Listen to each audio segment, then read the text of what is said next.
Retirement के दिन ही loco pilot की मौत। आखिरी बार ट्रेन लेकर निकला था, हादसे में चली गई जान।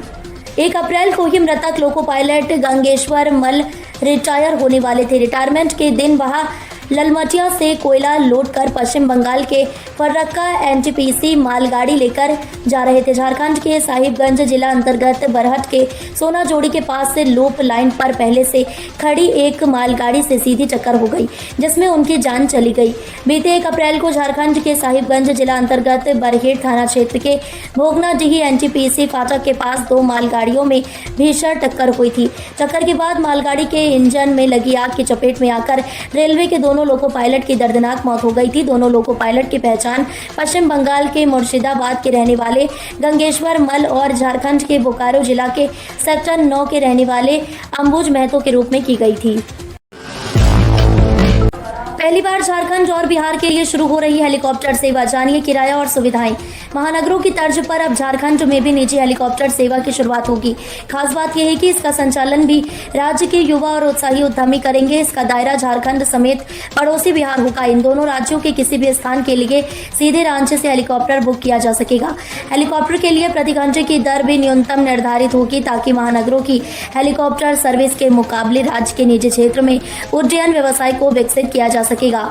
सेवा का संचालन अप्रैल माह से ही आरंभ हो जाएगा। आरंभिक तौर पर शादी समारोह, पार्टियों के आयोजन समेत आपात सेवाओं के लिए हेलीकॉप्टर की तत्काल उपलब्धता हो पाएगी। इसके अलावा एयर एम्बुलेंस और विशेष आयोजनों के लिए भी हेलीकॉप्टर किराए पर लिया जा सकेगा।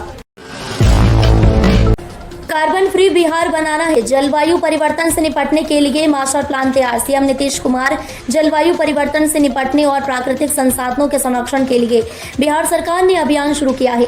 बिहार की नीतीश कुमार सरकार ने कहा है कि आने वाले सालों में राज्य की पारिस्थितिकी और जल सुरक्षा को मजबूत किया जाएगा। जलवायु परिवर्तन से निपटने के लिए बिहार सरकार तेजी से कदम उठा रही है। मुख्यमंत्री नीतीश कुमार की विशेष पहल पर राज्य में हरित आवरण को बढ़ाने के लिए खासतौर से कार्य योजना तैयार करने के निर्देश दिए गए थे। इसे लेकर संबंधित विभाग ने खास तौर से योजना तैयार की है। मुख्यमंत्री की इस पहल को साकार करने के लिए व्यापक स्तर पर संबंधित विभागों ने व्यापक पहल शुरू कर दी है।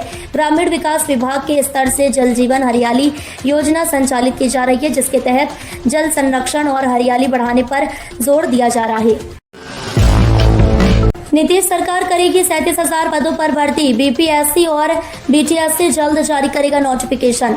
इस वर्ष स्वास्थ्य विभाग में बम्पर बहाली बिहार जॉब्स 2025 होगी, जिसके लिए प्रक्रिया शुरू कर दी गई है। जिन पदों पर नियुक्तियां होनी है उनमें विशेषज्ञ चिकित्सकों, चिकित्सा शिक्षकों, प्रयोगशाला प्रावैधिकी, एक्सरे टेक्नीशियन, ओटी सहायक, फार्मासिस्ट, नर्स के साथ ही अन्य श्रेणी के दूसरे कई पद शामिल हैं। स्वास्थ्य विभाग से मिली जानकारी के अनुसार विभाग के रिक्त पदों पर नियुक्ति के लिए अधियाचना बिहार लोक सेवा आयोग और तकनीकी सेवा आयोग को भेजी जा रही है। अभी तक पूरी प्रक्रिया के अनुसार 2827 पदों पर बिहार लोक सेवा आयोग के माध्यम से नियुक्ति होगी, जबकि तकनीकी सेवा आयोग के माध्यम से करीब 37,000 पद भरे जाएंगे। विभाग के सूत्रों ने बताया कि तकनीकी सेवा आयोग ने अब तक करीब 17,076 पदों का विज्ञापन जारी किया है। इसी कड़ी में आगे 19,830 पदों पर नियुक्ति का विज्ञापन भी जारी होगा। पहले सीसीटीवी तोड़ा, फिर गेट का ताला। झारखंड के बाल सुधार गृह से 21 बच्चे फरार, अब तलाश में जुटी पुलिस।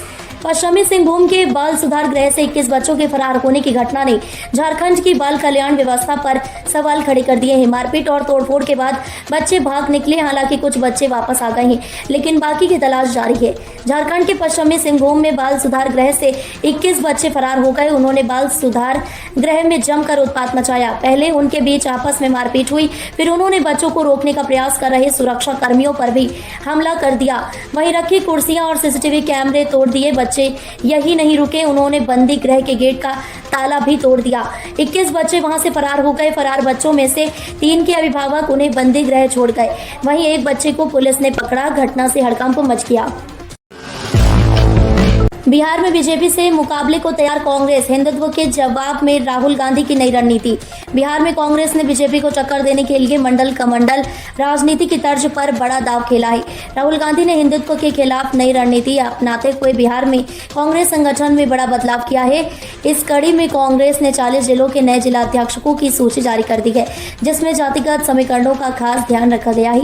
कांग्रेस ने बिहार में नए जिलाध्यक्षों की नियुक्ति की है, जिसमें जातियों के अनुपात के हिसाब से नेताओं को को जगह दी गई है। यहाँ सोचे राहुल गांधी के उस नारे जिसकी जितनी हिस्सेदारी उसकी उतनी भागीदारी की झलक दिखाती है। हालांकि सूची में सवर्णों को सबसे ज्यादा जगह मिली है, जबकि दलितों की भागीदारी अपेक्षाकृत कम है।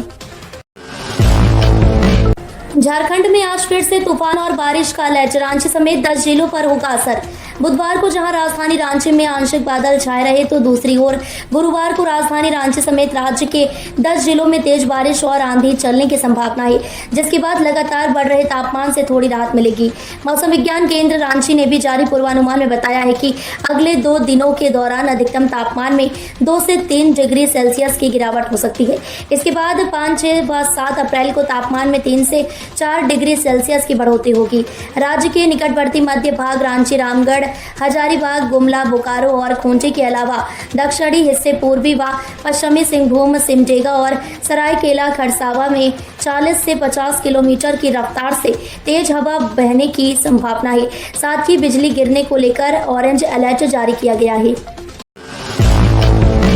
सरहुल पूजा में बवाल, जमकर बरसी लाठियां, फूटे से रंगुलाल की जगह बही खून की धारा। झारखंड में सरहुल पर्व धूमधाम से मनाया गया, लेकिन रांची में शोभा यात्रा के दौरान झालर टूटने से विवाद हुआ और मारपीट हो गई। इसमें 8 लोग घायल हो गए। पुलिस ने स्थिति पर काबू पा लिया। इस बीच बाबूलाल मरांडी ने सरकार पर निशाना साधा। प्रकृति के उपासक कहे जाने वाले आदिवासी जनजातीय समाज के प्रमुख त्योहार सरहुल को लेकर पूरे झारखंड में जबरदस्त उत्साह देखा गया। राजधानी रांची समेत पूरे राज्य में सरहुल की धूम रही। महिलाएं लाल पाड़ साड़ी में और पुरुष लाल पाड़ गमछे में सज धज कर ढोल मांदर की थाप पर झूमते हुए विशाल शोभा यात्रा में शामिल हुए। एक ओर जहां उल्लास और रंग अबीर का माहौल था, तो वहीं दूसरी ओर रांची के कांके विधानसभा क्षेत्र के पिछोरिया थाना क्षेत्र में सरहुल की शोभा यात्रा के दौरान विवाद हो गया। पाकिस्तान ने फिर किया दुस्साहस, कृष्णा घाटी सेक्टर में की गोलीबारी। भारतीय सेना ने दिया मुंह तोड़ जवाब। भारत का पड़ोसी देश पाकिस्तान अपनी नापाक हरकतों से बाज नहीं आ रहा है। पाकिस्तान ने पूंछ के कृष्णा घाटी सेक्टर पर बुधवार को देर रात भारतीय सेना की अग्रिम चौकियों को निशाना बनाते हुए हल्के हथियारों से गोलीबारी की। यह गोलीबारी 20 मिनट तक चली, लेकिन गोलीबारी में किसी भी तरह का कोई नुकसान नहीं हुआ है।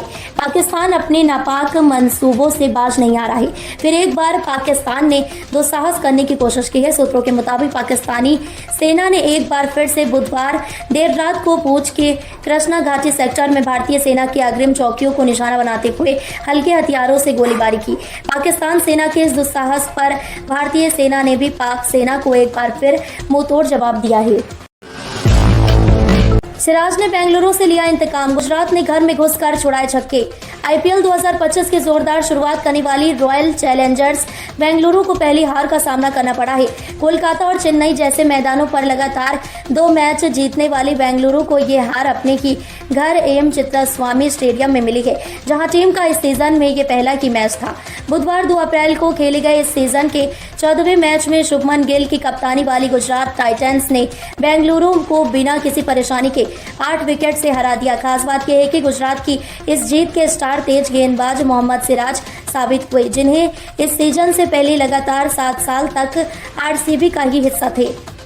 इस मैच से पहले बेंगलुरु और गुजरात के चक्कर में पलरा आरसीबी का भारी रहा था, जिनमें से 5 में से 3 मैच जीते थे। ऐसे में गुजरात के पास से बराबरी हासिल करने का मौका था और गिल की टीम ने ये करके दिखाया।